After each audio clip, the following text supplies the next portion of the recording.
मैं हूं शाहजेब अहमद और मैं हूं किरण आफ्ताब। बुलेटिन में सबसे पहले आपको बताएं, साबिक वजीर आजम शाहिद खाकान अब्बासी की मुस्लिम लीग नून के कायद मियां नवाज शरीफ से लंदन में अहम मुलाकात हुई। उन्होंने मियां साहिब से दो टोक कह दिया कि नई समत का तयन करना होगा वरना नई पार्टी तो बनेगी।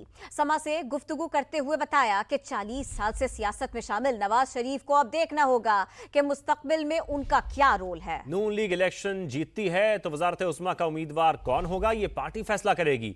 यह भी कहा कि नवाज शरीफ का पाकिस्तान वापसी पर इस्तकबाल करने का कायल नहीं हूं और ना ही मौजूदा मुल्की हालात में इंतखाबात का हामी हूं।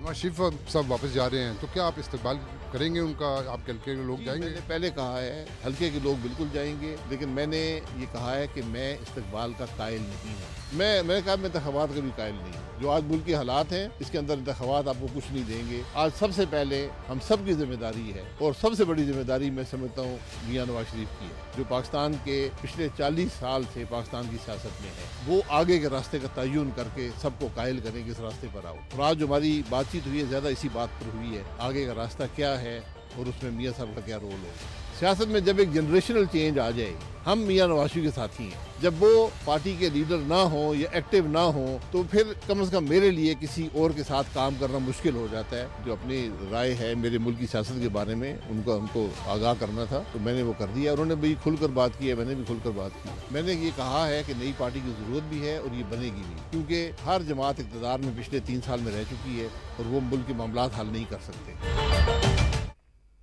नवाज शरीफ डील के तहत गए ना डील करके वापस आ रहे हैं। जिन्होंने हमारे खिलाफ कार्रवाई की वो भूलेंगे नहीं। वक्त आने पर तमाम मामला सेटल होंगे, ऐसा कहना है लीगी रहनुमा राना सना का। उन्होंने वाजे कर दिया एस्टेब्लिशमेंट से मामला तय पाने का तासुर बिल्कुल गलत है। ये भी बता दिया कि कानूनी टीम ने नवाज शरीफ की हिफाजती जमानत की तैयारी कर ली है। मियां नवाज शरीफ साहब जो है वो प्रोटेक्टिव बेल जो है उनकी हमारी लीगल टीम ने जो है वो पूरी तैयारी कर ली है। वो प्रोटेक्टिव बेल लेके इंशाल्लाह आएंगे और रिसेप्शन के बाद वो अदालत को सरेंडर करेंगे। मैं बंद कर दूंगा, मैं उसको भी पकड़ लूंगा, मैं उसको भी पकड़ लूंगा। इसी इंतकामी सोच ने इस मुल्क को इस जो है वो दलदल में धकेला है। हम भी वही गिरदान जो पौने 4 साल सबको पकड़ लेंगे, किसी को नहीं छोड़ेंगे, इसी के ऊपर लग जाएंगे। तो मैं समझता हूँ कि हम अपने आप से भी और मुल्क से भी ज्यादा जिन्होंने हमारे साथ या हमारे कायद के साथ जो है वो तजावुज़ किया है तो वो हमें भूलेगा कोई नहीं। पीपल्स पार्टी ने हमारा मुखालिफ वोट जो है उसको अट्रैक्ट करना है। वो अगर हमारे साथ इस किस्म की गुफ्तगू नहीं करेगी, हमारे खिलाफ बातें नहीं करेंगे तो फिर किस तरह से अट्रैक्ट करेंगे। लीग रहनुमा ख्वाजा आसिफ की बात करते हैं। उन्होंने कहा नवाज शरीफ चौथी बार वजीर आजम बनने आ रहे हैं। आम इंतखाबात जनवरी में ही होंगे।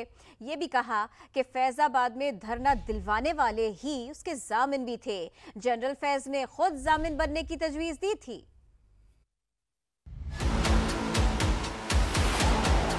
चौथी दफ़ा वज़ीर आज़म बनने नवाज शरीफ वापस आ रहा है। जैसे जैसे 21 अक्टूबर नज़दीक आ रही है, जो है एक बलबला जो है वो बिल्डअप हो रहा है और इसका नुक्ता अरूज जो है अक्टूबर होगा।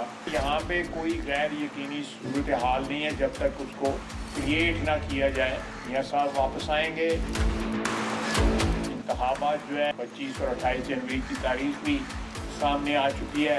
हल्का बंदियाँ जो है वो अनाउंस हो गई हैं, उनकी अपीलें भी दायर होनी शुरू हो गई हैं। उसके बाद इलेक्शन शेड्यूल जो है उसके ऊपर अमल दरामद शुरू हो जाएगा। चौधरी आसिफ इकबाल साहब ने फरमाया कि जनरल फैज साहब ने कहा जी कि ये उनकी डिमांड है, यानी TLP वालों की डिमांड है कि मैं जामिन बनूँ, तो उसके बगैर ये मुआहदा नहीं हो सकेगा। तो जिन्होंने बैठाया हुआ था उन्होंने फिर जामिन भी तो उन्होंने बनना था।